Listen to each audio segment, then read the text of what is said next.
A day in my life as a content creator na may 20 ka-followers. So ngayong araw nga ay napag-isipan namin mag-ina na bumisita ng SM. Huy, sana all bumibisita lang. Sa kadahilanan ngang nabuboring kami sa bahay.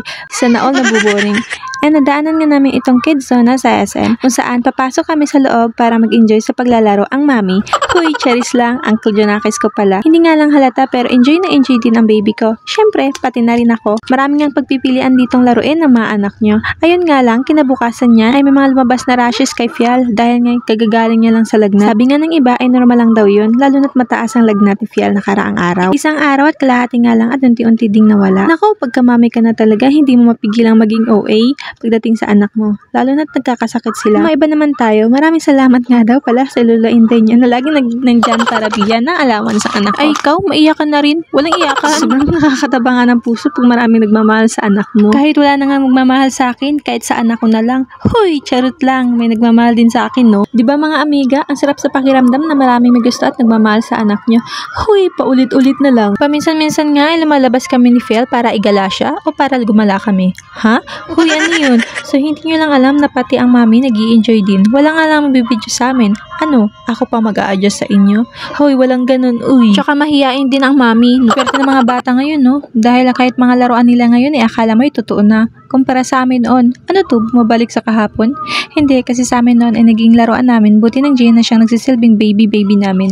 Meron pang ang tingting eh. At dahil hindi namin afford dati ang bumili ng laruan na manika. Pero kung iisipin mabuti, mas masaya ang kabataan noon dahil marami kang nakakahalubilo mga batang kalaro na sipunin at uhugin. Charis lang, uy. Pero totoo at masaya. Yung tipong kahit tirik na tirik ng araw nasa sa mga kalaro ka. Yung tipong hahabulin ka na ng mga palo ng nanay mo dahil papawiin ka at papatulugin. Kinahapon na naman alas 6 pa lang dapat ay nasa loob ka na ng bahay. Huy, tama na. Tapos na yun. Hindi, naalala ko lang dati kasi parang, huy, si UA. Tama na please. Yan, tulad yan. Ano ba tawag dyan? Mangumango man ko. Basta yun na yun. Buti na lang bumawi sa anak ko. Hindi kasi, asaya maging bata talaga. Huy, si UA.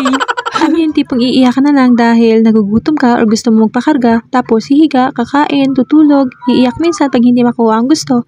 At wala lang, nagdadrama lang si UA. Kaya kayo mga bata ngayon, huwag nyo munang madaliing lumaki. Naku, i-enjoy nyo munang pagiging bata. Ay, ikaw ang may hawak sa kanila, be? Hey, sino ka dyan? Nadimonyo ka. Wala lang, may masabi lang, bida-bida lang. So kung may napapansin nga kayong video na mayroong maliit at full screen, huy, English yun. Ay, huwag nyo na lang pansinin, ha? At ayun nga dyan, enjoy pa din ang baby na yan. Oh, kahit na may pagkamalita yan, ay love na love pa din namin yan. Alam nyo mga amiga, ay paminsan-minsan ay laruin, ibanding, pagtuunan din lagi ng pansin ng anak natin para mas maramdaman nila na mas mahal natin sila. Lalo na sa pamamagitan ng pagkikipaglaro natin sa kanila, ay makakaiwas din sila sa screen time nila. Ha? Basta yun na yun mga mi. O ayan, kaya mo yan Fial. Xylophone lang yan. Love na love kita. Ha? Ano ko, Nick? Wala lang, naboboring lang dahil wala ba naman tubig ngayon dito sa Puerto Princesa, Araceli, Palawan? Ha? Paano naging Araceli? At pagkatapos nga ni Fial ay bumaba na nga kami at dumiretso sa National Bookstore. Maghahanap ng notebook at syempre bibilhin para may listahan na ako ng mga utang ko. Huy, si pala utang. Ang gaganda nga ng mga notebook na pag-isip-isip ko, ang gaganda nga pero ang ganda rin ng price. Grabe na talaga mga bilihin ngayon. Dati 10 pesos lang, may notebook ka na. Huy, dati yun. Gaano ka na ba katanda ngayon? Ngalinti ka. Wow? Ay hindi, seryoso pala tayo ngayon. Habang naghahanap-hanap pa nga kami ng notebook na medyo mura ay may nadaanan kami. At nakita ko nga ang sketchpad. Naalala ko dati na ang sipag-sipag ko pang mag-sketch portrait ng sarili kong muka.